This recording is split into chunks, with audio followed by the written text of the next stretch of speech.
Hey everyone, there's no fresh off the hook this week. I have done a bit of crocheting, but last week I was fighting off the flu.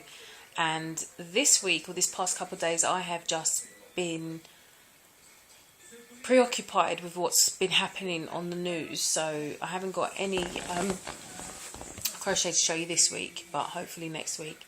But if you haven't seen it as yet, there is just madness happening. I was going to say on London streets, but it's England streets. England is burning.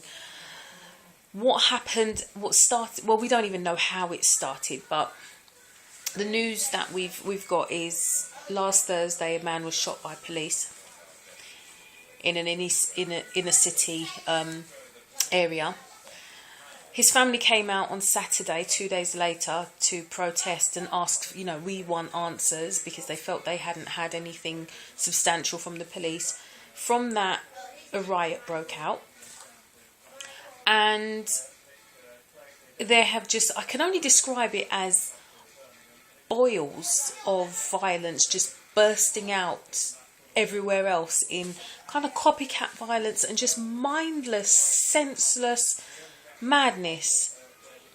The original riot that started back on Saturday night was, that it was against the police. It was more targeted at the police. They, were burning the police cars and throwing missiles, and then they started looting and burning buildings and things like that.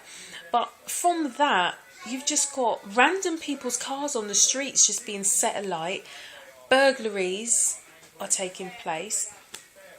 Shops are just being walked into and just things taken off the street or off the shelves.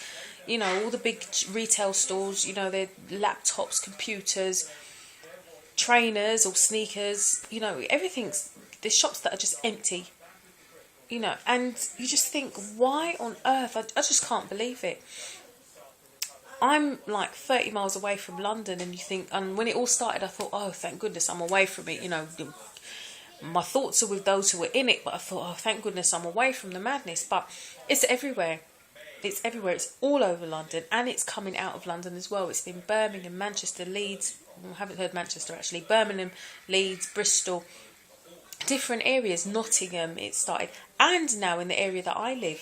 About 2:30 today, we were told, right, if you want to leave, leave now, because the trouble's coming up. About half an hour before that, I went down to the shops, and they were all closing. There were so many police, riot vans, and you could just feel that buzz in the air that people are uneasy and something's going to happen. And when I finally got home, I thought, I'm going to drive around my town, see what's happening. Those shops in my town, 30 miles away from where this thing happened, totally different area, those shops are closing. 200 youths spotted in the park. Why on earth would you be congregated, 200 of you coming into a little town like this? Why would you? And they burnt down a community centre in my area last night as well. And you just think, what is happening with these children? And it is children. They are children who are 7, 8, 9 years old, 11, 12, early teens. And then young adults who are out there just wreaking havoc. And it has to be because they've not been brought up with any discipline, any morality. They have no respect for their neighbourhood. These are the kids who go around about, it's my postcode and I'm protecting my ends and all of this kind of rubbish.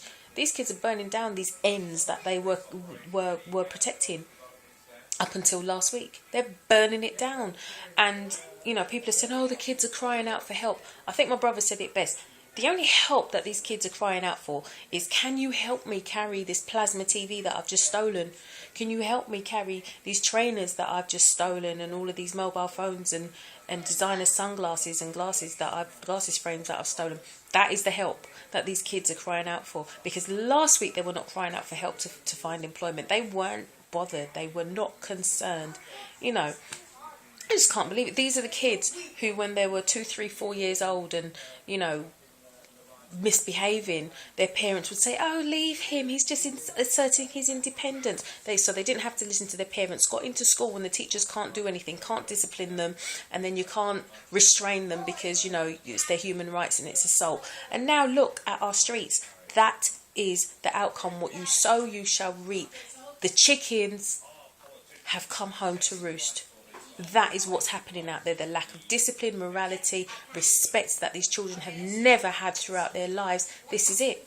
They, they don't have to listen to the police because they're not scared of going to jail. That's where all their friends are. Why are they going to come off the streets? They're bringing home all the looted property to their parents' house anyway. The parents are obviously seeing all of this stuff coming into their house. The parents are probably round the corner looting with them anyway. So it's a nightmare. I'm mad that I am basically kind of hostage in my home because I don't know what's happening in my town just round the corner. I don't know if, the area that I work in when I go in tomorrow, if there's going to be any kind of substantial work that I can do because we might be sent home again. Innocent people who, going around just trying to work, have their businesses, have their homes, are just being held hostage by these mindless hoodlums. And the police are practically powerless because, they can't use force because it will be, because they've got their human rights and all of that kind of rubbish. So they're just doing what they want to do. I take my hat off to the police. I mean, they're in a difficult position. They've had their wrists slapped quite a few times because they have been heavy-handed, and there is evidence of police brutality before it has happened. But, we need it now. We need force. We need police and everything to get out on the street and take back the streets. We've had shop owners who have gone out there to protect their businesses, and it shouldn't be like that. We need to get our streets back. And I say I'm speechless, but obviously I'm not, because I'm just rambling and I'm going on. But it is mind-boggling how these kids are just going out there and, it's a wave of destruction. I'm just looking at the news there, and a 67-year-old man critically ill after clashing with rioters in Ealing. Why? This has absolutely nothing to do with the man who was shot on Thursday. It is just what you sow, you shall reap. That is just what has happened here. The years of the erosion of the morality of what was supposedly a Christian country. This is the outcome of it. This is the outcome of, you can't talk to the kids in school and you can't discipline your children, and, spare the rod, spoil the child. That's what I got to say, because it's absolutely crazy. Anyway, I'm going to go back, have a lie down, maybe pick up my crochet hook and do something that would ease my tension.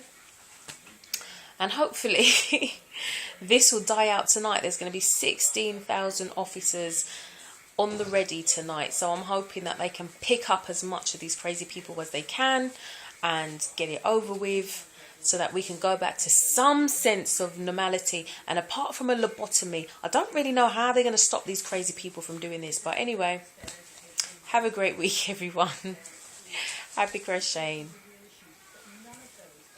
And I'll see you soon. Bye. Bye. Bye.